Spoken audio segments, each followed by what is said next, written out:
one thing is certain. Rhode Islanders are worried about the state of education.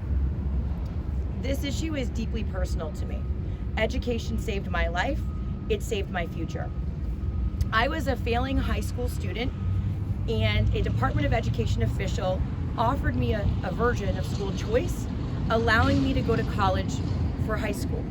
And through that process, something clicked. I went on to receive dual degrees from UMass Amherst and 2 master's degrees, one from the London School of Economics and the other from Columbia University.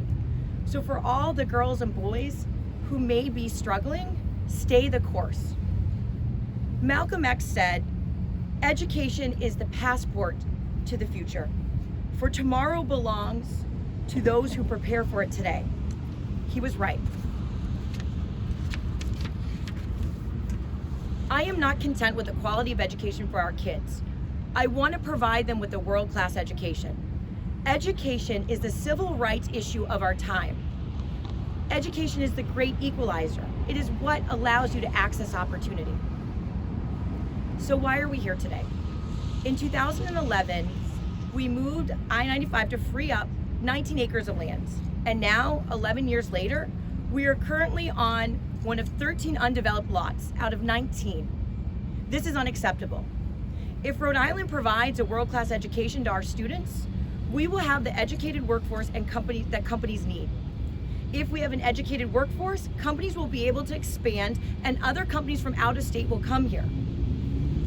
It is impossible to get waterfront property on the northern seaboard, and somehow no one wants to develop on prime land in our capital city. We can do better. So while this is a civil rights issue, it is also very much an economic issue. Step 1 in turning around Rhode Island is providing a world-class education for our kids. Our education system, despite being one of the top 20 in per pupil spending, continues to show abysmal outcomes. U.S. News reports Rhode Island being the 39th in the country for education, while Massachusetts is ranked 2nd. That is unacceptable. We will look to learn from the lessons of Massachusetts when we embark on our turnaround. Looking closer to home, the Institute for Education Policy at Johns Hopkins wrote a 93-page devastating report on the state of schools in Providence.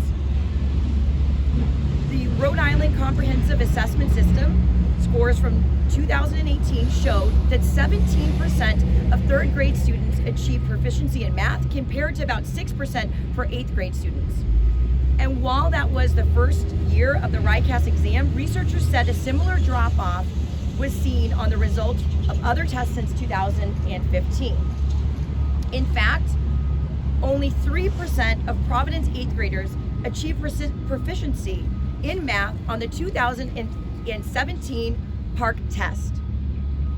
In 2021, RICAS scores showed 20% of Rhode Island students are proficient in math and 33% are proficient in English. Just recently, the Wall Street Journal reported that reading and math scores plummeted during the pandemic. 4th grade scores for worst performers could take decades to rebound, and that will weigh on economic output. This situation requires immediate attention from all stakeholders and also innovation, not just additional funding without specific performance standards. My platform for education seeks to establish a public education system in which educational outcomes are not dependent on a child's zip code, where students are set up for future success, where parental rights are protected, teachers are supported, and families seek out opportunities in Rhode Island. I am looking forward to working with the commissioner, the teachers, the parents, the students, the school committees, the mayors, the town administrators, the mayor-elect Brett Smiley on turning around our education system. It will take all of us working together. I will be the education governor.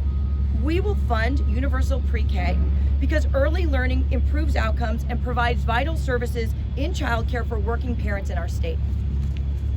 We will fix our funding formula to ensure that dollars are spent adequately and equitably, especially with regard to low-income communities. We will eliminate high-stakes end-of-the-year testing and implement a progress-based testing system to more appropriately track student learning. We will close the achievement gap and ensure parents who are the primary stakeholders in their children's education. We will make education a constitutional right so parents can hold state government and school districts accountable. We will build safe, healthy, and inclusive learning environments by securing our schools, increasing mental health resources, and supporting students with disabilities. We will bolster classroom to career programs by improving guidance counseling, offering more internships and apprenticeships, and dual enrollment opportunities. We will build more technical education schools to make college more accessible, and yes, promote public school choice, because no child should be trapped in a failing school in the short term while we work to address these larger problems. If we take these steps, we can save our children's future and in turn the future of Rhode Island. With that, I'll open it up to questions. Ashley, do you support any efforts to limit or restrict teaching about race and racism? I think the focus, given the crisis that we're in right now, needs to be reading, writing, and math. So as far as if there are efforts to teach Rhode Island students more about race and racism, how would that work out if you're saying the focus needs to be on reading and math? We have a crisis in performance in basic skills in reading, writing, and math. So my focus is going to be, we spoke about the skills or the lack of performance already. We need to focus on that going forward. So you're saying we're going to end high-stakes testing? We need to focus on a progress-based testing system. The reason that we need to do that is when you use end-of-the-year testing, it does not provide an opportunity for improvement during the year. So as we should move forward toward that. The argument is always that end-of-year testing is better than early-year testing because kids lose it over the fall. Correct, but we could do it 3 times during the year. So we would do it multiple times during the year. So you're going to get rid of the right testing? I would look to move towards a testing system that will allow us to address student needs during the year.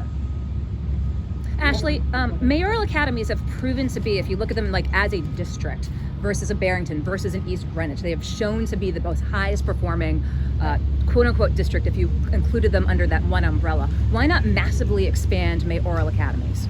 So we need different types of schools for different types of students, and when you look at the principles underneath why those schools are successful, really what they have done, Massachusetts blazed the path in terms of what needs to happen in school reform. So what you see in that success is really schools that have learned those lessons. So what we need to do is we need to replicate those lessons across all school districts. We need to make sure that there is principal autonomy and do all those things. So when we're looking at a specific sort of model, the real question is, what is underneath that model that makes that work? And then we need to do that across Rhode Island. And so when you look at those models, really what you're seeing is the map that Massachusetts laid out and the ingredients towards success. And follow up on that, you talk about school choice. School choice initiatives here under a Democratic General Assembly have largely failed. How would you, as a Republican governor, deal with a predominantly Democratic legislature and the unions to push forth public school choice? We need to work together in order to address this issue. I will say that, education reform in Massachusetts was done with a Republican governor. So it takes a 2-party system in order to get things done. What would you do in Providence with the state takeover? How fast would you move to end the state takeover? How do you think that's going? So words matter, so I don't like the word takeover. It should be considered to be a partnership. And so we need to work together to support each other. I think the tone matters. So we will work together to improve outcomes using the path that has already been blazed by Massachusetts, that is reiterated in the RIPEC reports and all of the reports that we see in terms of what needs to be done in order to achieve student outcomes. On the funding, you mentioned, the vacant land here. Another point of contention is or having payments in lieu of taxes from the educational institutions. Would you seek to do that, to work out some sort of deal with Brown and Johnson & Wales and RISD and all the colleges to have them pay something toward the state or the city of Providence? I would expect that members of the broader community contribute in a way that is equitable and fair. What's the choice, though? Can we expand a little bit on that? Yeah, so public school choice is what I've said. So you would be able to first, and there are models for this throughout the country. Generally, it's within the district and then within the county if there are seats available. And so that is something that is a model. It works very well, and it's something that we can do quickly and also implement it in a way. Because part of it is not trapping kids in family schools. So, sorry. So can you ask the guy? Yeah. Well, I guess I assumed you were going to say that. I guess my question would be about Providence, for example.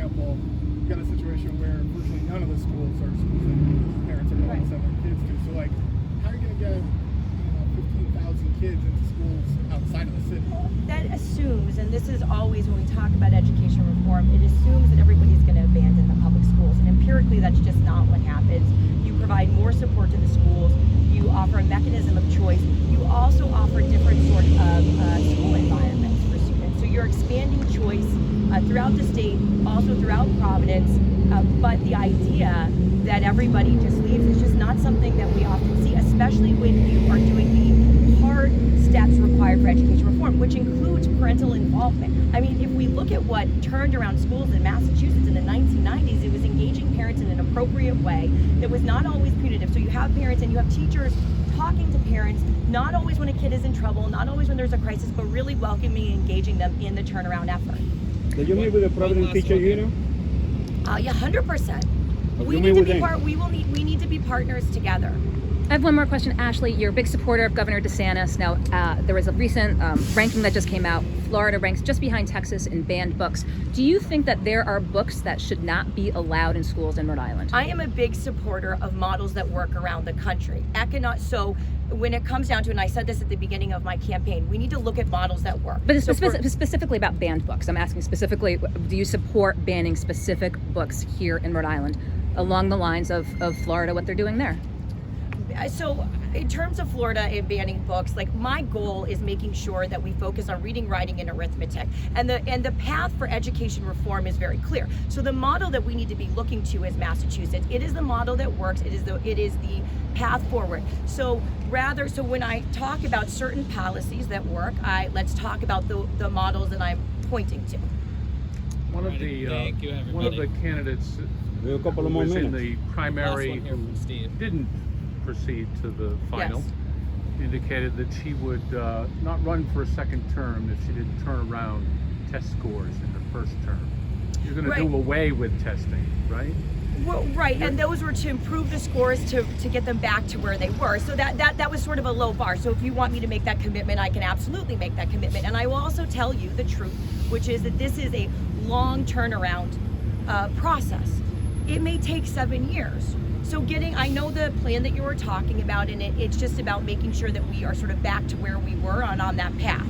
I can say that, sure, I will commit to that, and I will also tell you the truth, which is that it'll take 7 to 8 years until we get a turnaround, which is why a leader must be honest and say we need a long-term plan and we also need a short-term plan. Because what I will not do is tell a kindergartner to wait 7 years until they are a middle schooler until we turn the schools around. So we need to address the needs of the individual student while working on systemic issues. And what would it mean to you to be the education governor? It means that every day I will be involved in ensuring that we take the long-term steps necessary for reform and also deal with the needs of the individual student to make sure that we are not trapping a student in a failing school. So every single day. So like what you saw with the buses today, I would expect that somebody would have called me and we would have had a solution so that we are not keeping kids out of school. Leadership and competent leadership matters. What we have is an issue of vision without implementation in this state. And so we start moving down the path, but we don't get it done. And it takes a leader that is willing to stick with it, go and do the hard work, and not cave because it takes time. We can have a long-term plan and a short-term plan. It takes somebody who is honest at the beginning about the state that we are in and is dedicated to day in and day out do the hard work that is necessary to get this done. This is a long-term thing that we need to do. But we have the ability to make sure that kindergartners are not waiting until middle school in order to have a quality education. You want to keep the education commissioner? Last question, and then we do have to get her to the So next what item. I've said about everyone that is currently in the administration is that I will expect that they resign, and if they, if they can show results and qualifications, then they'll be rehired. I'm not punitive. However, I will say that I am not impressed with the progress that has been made, but I'm always willing to listen. And the reality is that the governor is currently the executive and owns the state of the education system right now. Thank you. If there are Thank any you. follow-ups,